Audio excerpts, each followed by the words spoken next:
Hey guys, what's up? In this tutorial video, we're going to teach you how you can add an email address to your Linktree bio, for example, to promote your brand, business, or company or website through your Linktree bio, including your business email. So drop a like and now let us dive into this. So head over to link.ee, that's the URL of Linktree, log into your account, sign up there if you haven't done that yet. So once you're inside your account, guys, simply select the associated Linktree you would like to customize here in the top left corner.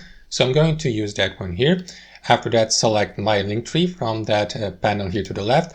And what you want to do after that, guys, is simply click on that plus icon here below your Linktree bio's username. So click on that plus icon. And after that, that pop-up window will appear for you. So what you want to do here is click on add social icon below and select email from the following list here. And that's it, basically. All that will be required from you to do in the final step is to simply enter your destination email address here, be it your business email, for example, and confirm by clicking on add here. And that is going to add your email to your Linktree bio so that your followers and visitors may get redirected or may be given the opportunity to directly send you emails through your Linktree bio. And that's it, guys. That's how it works. Thanks for watching. Have a fantastic day.